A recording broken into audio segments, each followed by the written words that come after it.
Marc Raimondi back with ESPN. Special guest for you guys today. It is none other than number one welterweight contender in the UFC, Gilbert Burns. Gilbert, how are you? I haven't talked to you in a few months. How are things? Things are good. I'm very good and super excited. End of the camp and feeling great. It's so funny because I think everyone was kind of focused on UFC 257, which just took place last Saturday. Your fight's only in 3 weeks. You got a title fight coming up. It's prime time for you right now, is it not? Yeah, it is. True training camps. I still got two more training week training, and then 5 weeks. So yeah, I'm super excited. I was excited watching the fights too. It was good to see that pay-per-view back. And yeah, I'm next and I cannot wait. Mhm. So you had this title fight in July against Kamaru Usman, of course. It was supposed to be on the first fight island. And right before, 1 week before the fight, right, you tested positive for COVID-19. I mean, that opportunity, what was that? What did that feel like to not have to, not be able to get on that plane and go to Abu Dhabi for that fight? That was devastating. I got in Vegas, I got quarantining there. I got tested on Thursday, Friday. The phone ring, and then was Hunter, and he letting me know that I test positive. That the only thing that they can do was test me again. And the guys came to my room, test me again. And I was waiting, hoping that was false positive. And he said, in 3 hours, they call you back. Don't stay in your room. And I was in my room waiting. And like, he literally hour and a half, he called me. He said, hey, didn't get your results yet, but Wagner Rocha, your corner is positive. Mm. Greg Jones is positive. Kami Barzin is positive. Wait, 1 hour we're gonna get your results, and then 1 hour he called me positive, and that was devastating. And worse that we have to drive back to Florida from Vegas to Florida, and that was a hard one to swallow for a couple of days until I get home. They got quarantine in my room. And yeah, and then watching Masvidal get in the fight and saying that if he wins, you're gonna fight Wonder Boy, you're gonna fight this guy and that guy. And I was hoping to Kamaru win, and then I was waiting. I couldn't do anything. Everything was out of my control, so I was just hoping and waiting.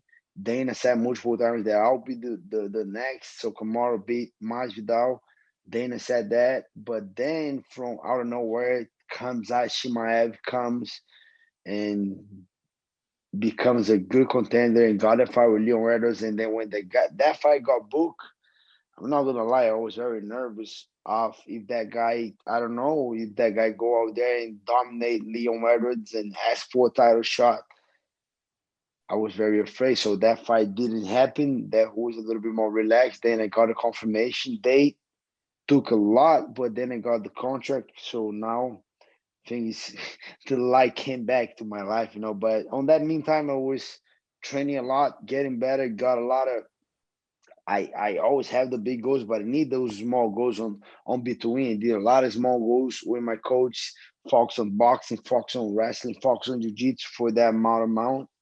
And yeah, I think I improved a lot since July when I test positive. I think I do believe I'm a way better fighter right now. How long was that drive back from Las Vegas to South Florida? That was a couple hours. So we left Vegas More than a couple hours. a couple days. We Couple left days. that we left Vegas. I believe it was something around 12:31 p.m. And there was four guys driving. So I have Coach Greg Jones, Coach Wagner Rocha, Coach Kami Barzin, and me. And we just taking turns. We didn't stop. I got home Sunday like noon, I think. Wow. So we didn't stop driving. We just stopped to get food, bathroom, gas, and kept coming, kept taking turns. So that was a harder one. I don't even like to remember that one. That one was very hard.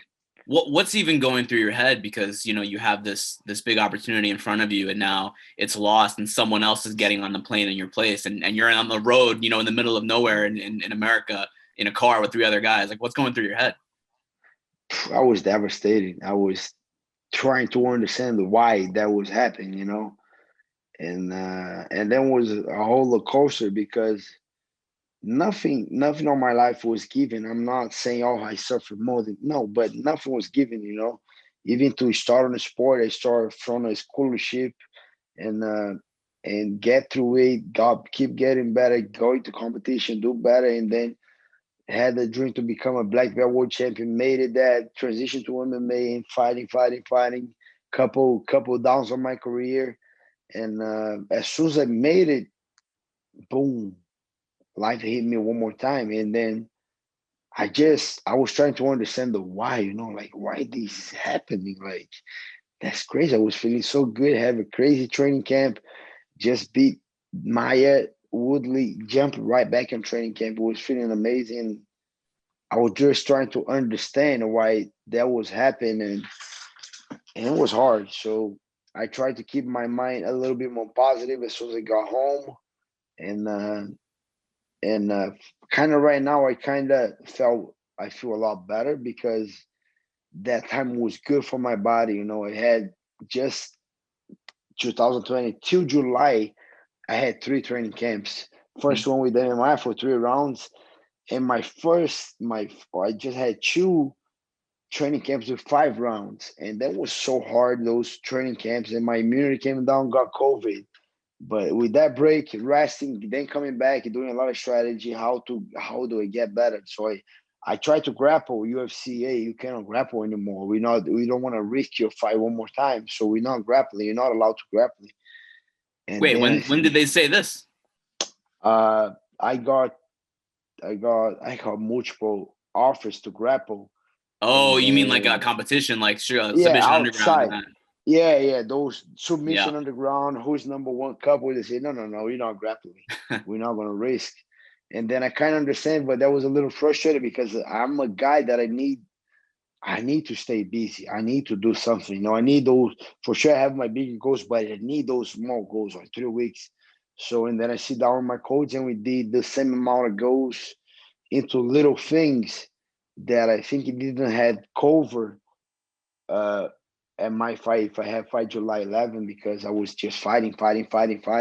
So that was one thing that made me okay. Now I'm thinking I'm a lot better on these scenarios, on these areas, and my body rested. I got way stronger than I was July 11. Think boxing sharp, jiu-jitsu sharp, wrestling sharp, and that one thing that the whole change, the whole COVID canceling, the one thing that was I thought couldn't be more, but I'm more now. I'm way more hungry. I want that title more than anything, and I'm willing to whatever it takes to win that fight. I'm gonna give it all because I earned that, and I worked so hard, and it was taken away from me, and I'm not gonna let nothing taking that fight away from me again.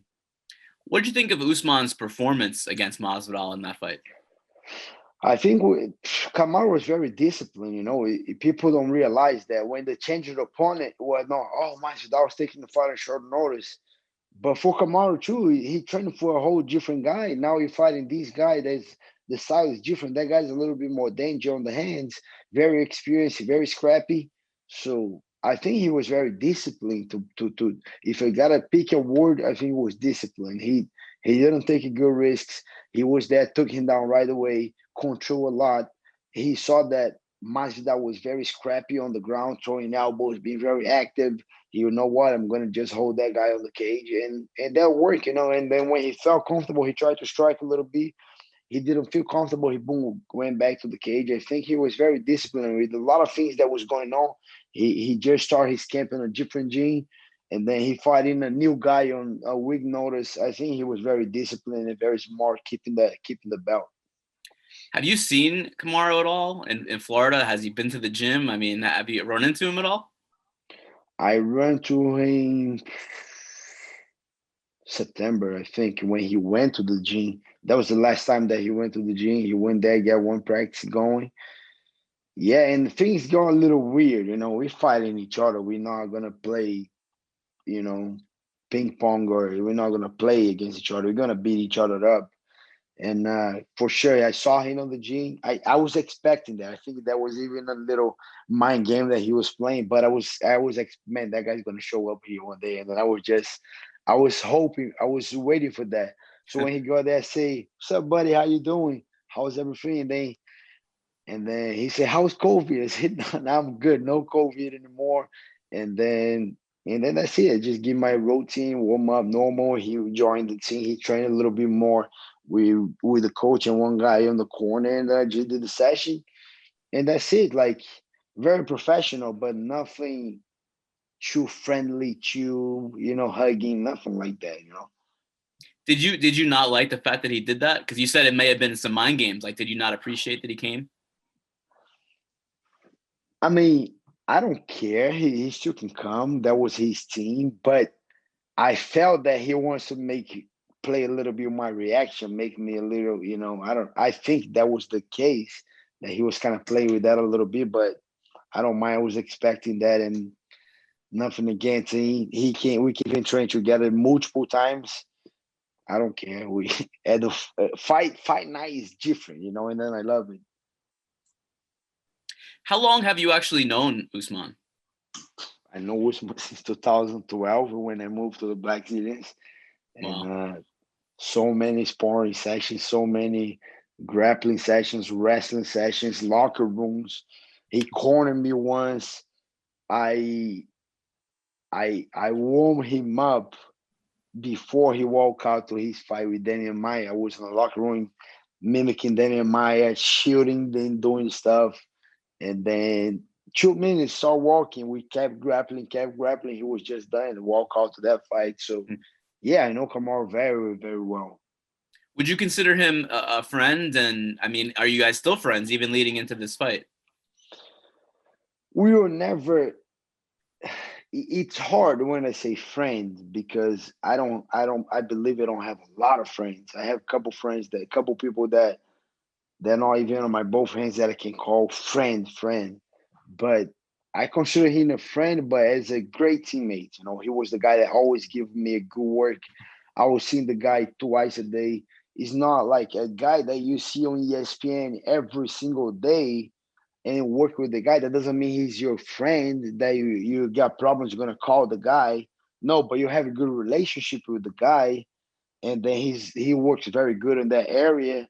That was the thing that I had to come out. We work very good.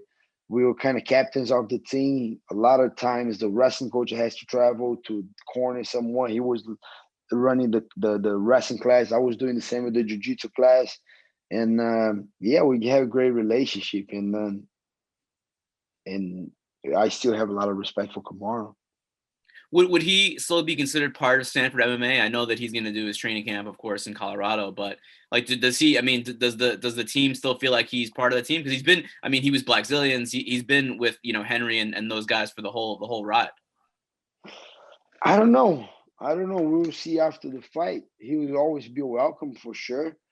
And right now, I don't think he's being a lot of part of the team, but might be because we're gonna fight. But yeah, he always be welcome in the team. And then I have nothing against tomorrow. How different is this experience for you? Because normally you're not fighting someone you know very well, or you're not fighting a teammate. Now you're fighting Usman, a guy that you train with, a guy who your coaches have trained, have worked with for years. I mean, how different is this experience? Very different, but it's a lot of a lot of good things, a lot of bad things because I know a lot about Kamaru. I know exactly how he wants to fight. I know a lot of things about him, but on the other hand, he knows a lot of things about me too. And yeah, it's just different. But I guess I don't care. I guess it is what it is. We're gonna go out there. I'm gonna try to knock him out or submit him. And I know he doesn't have a lot of good good things to do with me. He has a lot of bad intentions on that fight. And the thing is, we spar so many times. And when we moved to Combat Club, Hard Knocks, and Sanford, I think we're getting better. It's more on sparring. But in the Black Zillions, that was a couple fight. I had so many fights in the Black Zillions. It wasn't sparring. It was a fight. And I had so many fights with Kamaru. that we made that for sure for inexperience, and we make that for free. Now, why not for the world title? So that means Henry Hoof, everyone on the Black Zealand did a great job, and we did a great job. We become like a number one guy fighting for the championship on the biggest organization in the world. So why not? For sure, I want to fight. I want to be the best. You're the best. We fighting. Deal is not, and it's gonna be business. And for me, it's always business. To be honest, when I go out there, I don't see face. I don't have hate. I don't. I don't think you can fight with the hate on me. I'll load up all the points. I'm gonna gas because I'm going crazy. So when I'm out there, I need to flow. I need to, be on my zone. I need to be relaxed. I don't have no emotion. I don't see faces. And Kamaru just gonna be one more. And February 13th, I'll be on the mission to become a world champion. He's on my way, and I'm gonna looking forward to finishing. Those sparring sessions that were more like fights at the Black Zillions with Kamaru and you, who won those? Both. I won couples, he won couples. A lot of people that watch it, they won. The guys that were watching, they won because wow, there was a lot of hard sparring, and not just us. Me and Kamaru, Luke and Danny Roberts, and Desmond and Michael Johnson. Eddie Alvarez on the beginning, then Eddie Alvarez left. Then Michael Chandler came, and then was a fight. It wasn't that wasn't rounds. That wasn't touchy sparring. That was a freaking fight, and then we did a lot of that. So we're just gonna do one more, but now it's gonna be for the world title with small gloves inside the octagon. So with the knowledge that you have of him and all that experience, how do you envision this fight going? The one that's going to be, for the money and for the title. I believe I'm gonna win, and I'm working super hard for that. And I believe I'm the guy that can finish Kamaru Usman, and I'm the guy that is the dangerous guy on that division. That a lot of guys, all these guys are wrestlers, but he can strike. These guys, he's these, but I can grapple better than anyone in that division, and I have so much power on my hands that I believe I'm the dangerous guys on that division. And then I believe I'll finish Kamaru February 13th. I want to ask you a couple other things. Of course, that McGregor Poirier fight was just a few days ago. Wanted to get your thoughts. What did you think of Poirier's finish in the second round of McGregor? I think both guys look very good. Dustin strongly mindset so strong, very composed, very calm, with a good game plan. Keep kicking. Those calf kick hurts. Those if nobody get you cannot even talk about it. But those I got couples up there from Dan Hooker, from Alexei Kunchenko, couple fights. I did a lot of Gunnar Nelson. Gunnar Nelson couldn't walk after the fight. Woodley couldn't walk after the fight. And those calf kick hurts. And I think Conor wasn't there, I even Dustin said that I didn't feel his aura, I didn't feel his presence. He was there, but a little flat in there. He wasn't. I do believe Conor wasn't 100%. I don't know how was his camp. I cannot judge. A lot of things going on the guy's mind. I never want to judge a guy as big as Conor McGregor. Is so much money, with so much things going on, a lot of business, a lot of money. It's people criticizing so much, but so much things happen to the guy. And it's hard to be on the guy's shoes. I don't know me. I'm a family guy. I have a lot of discipline, but with that much money, I don't know what I would do. I might turn crazy one day. And I just think Dusty was on his night, and Conor wasn't on his night, and then that favored a lot. Dustin game plan was perfect. Thiago always, Mike Brown, everyone on his camp did an amazing job and keep with the kicks. He's feeling it, and then I mean, those guys very smart. He's feeling those kicks. And on the other hand, Conor wasn't kicking because Conor wasn't moving the way he's moving. Conor wasn't with the presence that you see, man. That guy has a crazy presence, the pressure, and I don't know if that might have played a little bit with no mind games, being super nice. I don't know. I want the back corner. I love it. I love it. The sportsmanship, everyone being respectful, but I like it. But I like that drama show too. I like he's talking there. All you three guys, I beat all you three, and I miss that. I miss that drama. I miss that Conor, and I think that have helped Conor to perform. And I think we missed that a little bit. You think he was kind of missing that swagger, and that's maybe why he lost? I do believe he was trying too hard to be nice, and that might be because his son was there. He want to show a different side. I don't know, but he lost the swag and he lost the zone, and he wasn't there. Yeah, it was obviously a great finish by Poirier, and I guess we'll see where McGregor goes from here. Couple last things. So Poirier, your teammate Michael Chandler wins in the co-main event, looks phenomenal in knocking out Dan Hooker, and then Dustin Poirier says after, I don't want to fight Michael Chandler next. I don't think he deserves a title shot in the UFC because he hasn't been here for that long. What are your thoughts on that? I understand, but I don't agree. Michael just looked phenomenal and finished the guy. All due respect to Dustin, he amazing fighter, amazing guy. We bump each other on the Whole Foods here a couple of times. The guy is just, I love the guy, amazing. But who don't want to watch Michael Chandler against Dustin Poirier? That's a crazy fight. Who doesn't want to watch Michael Chandler against Justin Gage? That's another great fight. And I kind of understand what he said, but I don't agree. I want to watch Michael Chandler against Dustin Poirier, Michael Chandler against Justin Gage. I think Michael just did amazing, and then I cannot wait to see who's fighting Michael Chandler next, and I hope it's Dustin Poirier. Do you think if Khabib does retire, do you think Michael Chandler could be the best 155-pound fighter in the world?